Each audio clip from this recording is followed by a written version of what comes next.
I'm every woman போம் by rakhi நாரியானி Shirke. இந்த போயமில் எதை பற்றி பேசியிருப்பாங்க அப்படின்னா பெண்களோட பலதரப்பட்ட குணங்களை இதில் பற்றி பேசியிருப்பாங்க. டுடேஸ் விமன், இன்றைக்கான விமன் எப்படி இருக்காங்கன்னா ரொம்ப எம்பவர்டாக இருக்காங்க, அதிகாரமான இடத்துல அவங்க இருக்காங்க, ஒரு துணிச்சலானவங்களாக இருக்காங்க, பிரேவாக அண்ட் ஸ்ட்ராங் அண்ட் ரெசல்யூட்டாக இருக்காங்க. ரெசல்யூட் அப்படிங்கிறது உறுதியாக ஒரு நோக்கத்தோடு இருப்பாங்களா, அதுதான் ரெசல்யூட். அப்படி இருக்கிறாங்க. அவங்க எப்போவுமே புதுசாக ஒரு துணிச்சலான விஷயத்தை பண்ணுறதுக்கு ரெடியாக இருக்காங்க. அவங்க ஒரு விடாமுயற்சியோடு அவங்க லைஃப்பில் என்னால் இதெல்லாம் பண்ண முடியும், நான் வந்து இதுக்கு கேப்பபிள் அப்படின்னு சொல்லி அவங்க ப்ரூவ் பண்ணுறதுக்காக அவங்க டயர்டே ஆகாமல் ஒர்க் பண்ணிகிட்ருக்காங்க.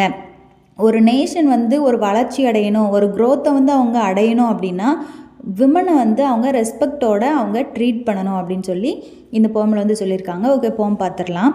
எ woman is beauty in it, a simple of power and strength, she puts her life at stake, she is real, she is not fake. Innate அப்படிங்கிறது இன்பார்ன் அண்ட் நேச்சுரல்.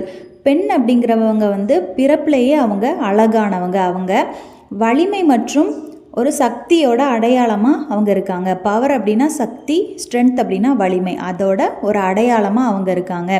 அவங்களோட லைஃப்பை வந்து ரிஸ்கில் வைக்கிறதுக்கு அவங்க தயங்கவே மாட்டாங்க. அவங்க வந்து உண்மையானவங்க, அவங்க போலியானவங்க கிடையாது அப்படின்னு சொல்லியிருக்காங்க. The summer of life she is ready to see in spring. She says, "Spring will come again, my dear. Let me care for the ones who are near. She is the woman, she has no fear." இதில் summer of life அப்படின்னு சொல்லியிருக்கிறது நம்மளோட கஷ்ட காலத்தை தான் இதில் வந்து மீன் பண்ணியிருக்காங்க. ஸ்ப்ரிங் அப்படிங்கிறது வசந்த காலம், நம்ம செழிப்பாக வாழ்ந்துட்டுருக்கிற காலம். ஸோ அவங்க செழிப்பாக வாழ்ந்துட்டுருக்கிற காலத்திலேயே அவங்க கஷ்டமான காலத்துக்கும் அவங்க தயாராக தான் இருப்பாங்க.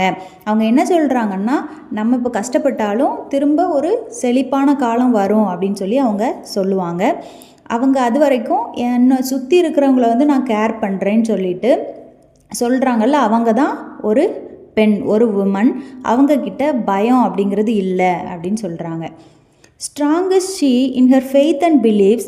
Persistence is the key to everything, says she. Despite the sighs and groans and moans, she is strong in her faith, firm in her belief. Faith அப்படிங்கிறது காரணமே இல்லாமல் நம்ம நம்புறது, பிலீஃப் அப்படிங்கிறது காரணத்தோடு நம்புறது. அவங்களோட கொள்கையிலையும் ஸ்ட்ராங்காக இருப்பாங்க, அதே நேரத்தில் அவங்க கடவுள் பக்தி அப்படிங்கிறதுலையும் அவங்க வந்து ஸ்ட்ராங்காக இருப்பாங்க. பர்சிஸ்டன்ஸ் அப்படிங்கிறது வந்து விடாமுயற்சியாக பண்ணுறது, ஒரு விஷயத்தை வந்து கண்டினியூஸாக நம்ம ஃபுல் எஃபர்ட் போட்டு பண்ணுவோம்ல, அதுதான் பர்சிஸ்டன்ஸ். ஸோ விடாமுயற்சி தான் எல்லாத்துக்குமே ஒரு திறவுகோலாக இருக்குது அப்படின்னு அவங்க சொல்கிறாங்க. அவங்களோட லைஃப்பில் சைஸ் அப்படின்னா பெருமூச்சு விடுறது, க்ரோன்ஸ்னால் முணங்குறது, மோன்ஸ் அப்படின்னா புலம்புறது. அவங்களோட லைஃப்பில் சைஸ், க்ரோன்ஸ் அண்ட் மோன்ஸ் எந்த சிச்சுவேஷனாக இருந்தாலும் அவங்களோட அந்த ஃபெய்த்தில் வந்து அவங்க ஸ்ட்ராங்காக இருப்பாங்க. அவங்களோட பிலீஃப்லையும் அவங்க உறுதியாக இருப்பாங்க. ஃபேர்ம் அப்படின்னா உறுதியாக இருக்கிறது, அவங்க உறுதியாக இருப்பாங்க. She is a lioness, don't mess with her. She will not spare you if you are a prankster. Don't ever try to saw her pride, her self-respect. She knows how to thaw you, saw you. So beware. பெண் அப்படிங்கிறவ ஒரு பெண் சிங்கம், அவள் வந்து ஒரு lioness. அதனால் அவகிட்ட வந்து நீ விளையாடாத, அவளை வந்து நீ சீண்டாத. அவள் வந்து நீ ஒரு பிராங்க்ஸ்டர் அப்படிங்கிறது குறும்பு பண்ணுறது, மிஸ்டீவியஸாக பிஹேவ் பண்ணுறது.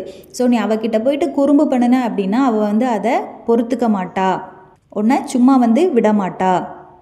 இதில் சா அப்படின்னா கட் பண்ணுறது அப்படின்னு சொல்லி இதில் மீனிங் வந்து நம்ம எடுத்துக்கணும். அவளோட ப்ரைட், அவளோட அகந்தை, அந்த பெருமையை வந்து நீ கட் பண்ணணும் அப்படின்னு நீ வந்து நினச்ச அப்படின்னா, அவளோட செல்ஃப் ரெஸ்பெக்ட், அவளோட சுயமரியாதை, இதெல்லாம் நீ கட் பண்ணணும் அப்படின்னு நினச்ச அப்படின்னா அவளுக்கு தெரியும் உன்னை எப்படி அப்படின்னா உருக பண்ணுறத, உன்னை எப்படி உருக வைக்கணும் அப்படின்னு சொல்லி அவளுக்கு தெரியும். அண்ட் உன்னை எப்படி கட் பண்ணணும்னு அவளுக்கு தெரியும். அதனால் நீ வந்து ஜாக்கிரதையாரு. பிவர் அப்படின்னா ஜாக்கிரதையாருன்னு மீனிங். ஸோ நீ வந்து ஜாக்கிரதையாரு அப்படின்னு சொல்கிறாங்க. ஃபைனலாக, she is today's woman dear, love her, respect her, keep her near. இதில் வந்து டுடேஸ் உமன் அப்படிங்கிறத வந்து ஸ்ட்ரெஸ் பண்ணி சொல்லியிருக்காங்க, 2 டைமாக சொல்லியிருக்காங்க. அவள் வந்து இன்றைய பெண், அதனால் அவளை வந்து நீ லவ்விங்காக பார்த்துக்கோ, அவளை வந்து மரியாதையோடு நடத்து, அண்ட் அவளை வந்து உன் பக்கத்தில் வச்சுக்கோ அப்படின்னு சொல்லி இந்த போமில் முடிக்கிறாங்க. Hope you understand. If it's useful, like, share and subscribe and share with your friends and family. Thanks for watching.